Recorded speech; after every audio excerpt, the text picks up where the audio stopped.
come from Gadigal country then, where myself, Judy and Emma work. Judy and Emma both work as financial counselors at BGF, and they tend to get most of the calls that would come to us, and they filter through to me things that are more appropriate to talk about from a financial capability perspective. So what I'd be looking at is what happens when someone has money or has super, and how do they use it? How do they access it? I'm going to look, I've got some slides that I'm going to bring up, but they're all quite dense. So I'll go through it briefly and then cut across to questions because I suspect they may be the most useful. So give me a second just to share the screen and assume that everything works. Can everyone see that? Yes. Okay, great. So, and now I'm just going to see how do I control it. That's how I control it. Ha! So one of the things to know about superannuation, people are sometimes a little confused about, is that when you are working and building your super, then your super is in an accumulation account. In other words, it's building, it's growing, you're accumulating wealth. Typically, with an accumulation account, you cannot access that money unless you're over 65 and retired, or over 60 and retired, or over 65. But there's a more efficient way to use it, and that is to move it from an accumulation account into a pension account, a super pension. Now, every single super fund gives it a different name. Some of them call it an account-based pension. Some call it a retirement income account. You'll get every different name, but essentially what it is a super pension, as opposed to the aged pension. Now, there's a clear distinction between the two. In the accumulation phase, when you're contributing money into super, you get what's called concessional taxation on some of your contributions. So you will have heard the term concessional contributions. And all that simply means is that money going into super, that is coming from your super guarantee, in other words, your company, or that you declare is concessional, or if you do a salary sacrifice, that gets taxed at 15%. Normally, if your income is above 45,000 a year, you'd be taxed at about 32%. So that's a savings of 15% tax. So there's a very real use for putting money into super when you're working, if you can afford it. Anything over 45,000, then there is some use. If you're working and you're only earning up to about 45,000, then there's no real point in making concessional contributions beyond what your company gives you. Okay, so that's the accumulation phase. Once you get to 60, you reach what's called a preservation age. So you can't touch your super until 60, unless for exceptional circumstances, and you're strongly discouraged from doing so because they then tax you more. Once you get to 60, there's certain conditions of release where you can turn that super either into a transition to retirement super or a full super pension. So the difference between those two is that a transition to retirement super is a super that you could pension. You could turn it into a pension while you're still working. You get some benefits, but the 15% tax on earnings stays there. The money it pays you is still tax-free. So over the age of 60, any money that super pays you is tax-free, but in a transition to retirement pension, you are being taxed 15% on what it earns. So for example, if your super fund earned 10,000, 1,500 would go to taxation. The other side of the super pension is the full pension. So if you get past 60 years of age and you either end an employment or you decide to retire from the workforce completely, you can then turn it into a complete super pension, and the earnings and the withdrawals are all tax-free. So it's very significant there. It can be in your interest once you get to 60, even if you're planning to work, if you were to end an employment, you could take that money completely into super pension, tax-free, and the earnings are not taxed. That's the important part. So, if you're in the transition to retirement and you earn 10,000, 1,500 gets taken as tax. If you're in a full pension and you earn 10,000, all of that 10,000 stays with you. So it's a very, very powerful account.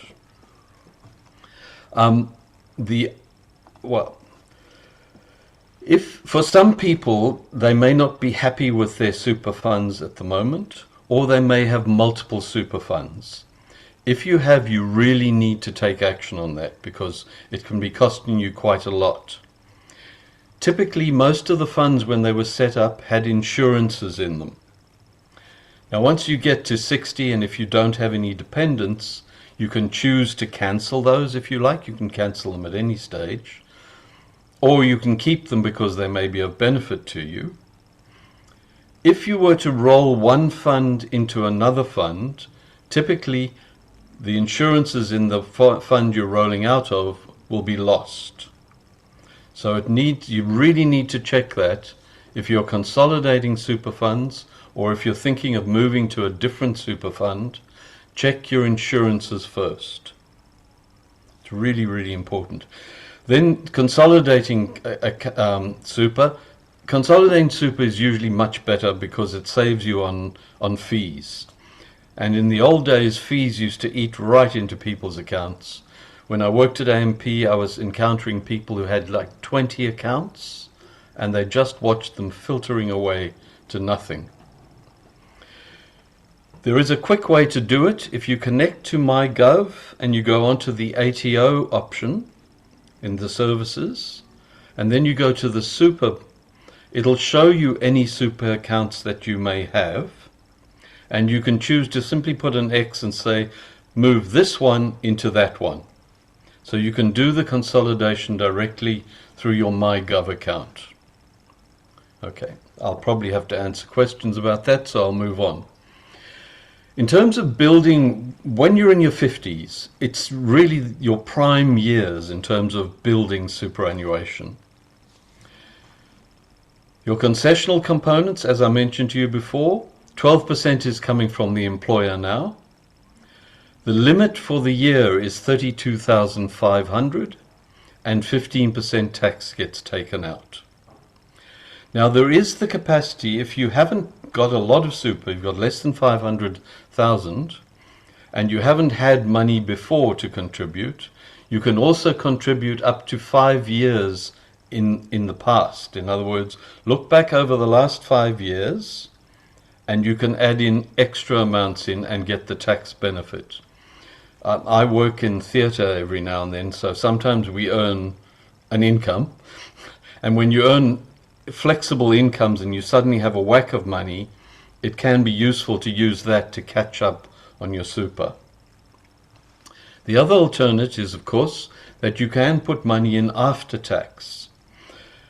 Now, the after-tax component is limited to 130,000 a year at the moment in this financial year. But where that becomes really useful is if you've had an inheritance or you've had a TPD payout. I think it was Shane who was speaking to that. It can be very useful to put that money back into super and then get it into the super pension phase because it's protected, it's earning still, and it's tax-free. Now, in order to do that, the non-concessional cap, in other words, where there hasn't been an additional tax benefit, you've already paid the tax, is 130,000 a year, but you can do 3 years in advance, which means that now you can put in 390,000 in one hit. And that's a very useful way to build a super account. And up to the age of 75, you can open a super account put that money in and then start using it as a super pension. The big thing with the super pension account also is the fact that it is a big bank account in your name. You set it up to pay you regular fortnightly amounts or weekly amounts or monthly, whatever you choose. But you can also draw out lump sums without any restriction and also tax-free. So I've talked a little bit about the 5-year carry forward. Now what that is about is that catching up on super. If you don't already have super and you've managed to get a lump sum of money that you've earned, where there's tax liable, that can bring you a tax benefit. And I talked about the 3-year bring forward rule. There's another way that people often use to build super, and you can do this at any age, although it tends to be less useful once you get to 75, 80, because you're forced to draw so much more out. But if you sell a home that you've owned for over 10 years, you can take 300,000 and add it in without affecting the other caps. So that's a very useful thing. So, for example, I recently sold my house with my ex-partner, and we chose to use the downsize contribution, so we stuck 300,000 in. Then we did the 3-year carry forward, and we did it 1 year in June and 3 years in July. So we actually were able to put in 480,000. That was the limit at that stage. In total, it ended up 740,000 going into super from the sale of the house. So there really is a way to build your super if you have the assets to do it. Obviously now I don't have the house. Once you get to 60, I've mentioned how you either have to retire or end an employment to turn it into a full super pension. The alternate then is the transition to retirement pension, which I mentioned. Something that people need to be aware of, though, is that when you turn 65, your super is open to you completely without any restrictions. You don't have to end work. You don't have to change employments. You can keep on working, but you can then take your super from accumulation mode into pension mode. You can leave the accumulation fund open so that you carry on working and contributing while getting the benefit of tax-free money coming out of your super. So that age 65 is another very, very significant trigger. Obviously, when you get to 67, then the aged pension comes into play, and they test things against an assets and against income. Specifically, the asset test thresholds for this year are down on that page there. But essentially, if you are a homeowner with around 333,000, you would get almost the full pension. On the high end, once you get up to 733,000, it cuts off. If you're a non-homer, the asset range is even higher, but then the income test comes into play. I'm not going to spend time talking about that because it gets a little bit complex. But what you need to be aware of is that these thresholds move every year, twice a year. So find out what the assets test thresholds are, and you may find that where you couldn't apply for a pension before, you now can. Or where you couldn't, well, they normally will adjust it throughout the year if you're already on a pension.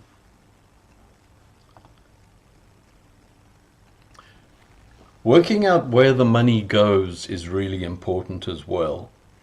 Now, inside super is what they call a non-estate asset. What that means is that it is not governed by your will. So the money does not automatically go to your will. The super trustees have to determine who should get paid the superannuation amount. And the only way to really guarantee that is to set up a binding nomination. Now that's where things get a little bit complex as well. It means you name someone that will inherit the money, but you can only make a binding nomination to a partner, a child that is dependent on you, someone else who is emotionally or financially dependent on you. There's a limited number of people who can be made as binding nominations. The alternate is the non-binding nomination, where you give them a name and they will attempt to pay that person unless someone else pops in and says, I deserve it. Now, an alternate way to deal with that, when you look at the binding nomination form, is to say, I'm going to leave it to my legal personal representative. Those three words, very important. Legal personal representative. A legal personal representative is your will, in which case you can then write your will, you can leave the money to whoever you want, the super fund will pay it to your executor. So it's a very, very careful, it's an area to make sure you get advice, because you want to make sure that the money goes where you want it to go. Now, within these binding nominations, in the old days, when you set up a binding nomination, it lapsed every 3 years, and sometimes people don't realize that. So you may have nominated someone, but it's lapsed, and you need to go in and re-nominate. The alternative to that is what they call a non-lapsing binding nomination, and for most of us who don't have children or dependents or partners, a non-lapsing binding nomination to my legal personal representative will ensure that the money is given to your executor to distribute according to your will. And you should have a will. So, this is really just a summary screen of what's available. Making sure you've got the appropriate insurances, making sure you've got MyGov linked up. Make sure that your super fund, your driver's license, your passport, and the tax office all have the same name. It's something that I found working at AMP, particularly with women who had got married, taken their husband's name, then they'd got divorced and they'd reverted to a previous. It was a nightmare trying to consolidate their super. So make sure your name, your address, and everything is up to date, especially if you're approaching 60 and thinking of getting access to your super. That's a critical time to make sure everything matches. Because when you make the application, if it doesn't match, they just reject it. And then you've got to go through the whole thing of stat decks. In the 50s then, using the concessional contributions up to 32,500, that includes what the company is putting in. The two together can add up to 32,500. Got non-concessional, if you have some lump sums that you can contribute, up to 130,000 per year. Look at the 5-year carry forward, in other words, catching up from the 5 years previously. And the downsizer goes from 55 upwards if you sell a house. 60s. It's quite possible that if you get to 60 and you then change jobs, and I've had clients who've deliberately changed jobs so they could turn their money into a super pension, full super pension, that then pays you a tax-free income, and it doesn't even appear on your tax return. At 65, you can get full access, and I'd encourage you, if you are approaching 65 or over, make sure your super's in pension mode. In most cases, you'll be better off doing so. And make sure your nominations are all good. And then, of course, 67 plus, assets and income thresholds. And there's also a work test, because you can contribute more if you're still working over the age of 67. The next year that I should have added into there is 75. At 75, a lot of the point of super falls away. You can no longer open a super fund. You can no longer put a non-concessional money in.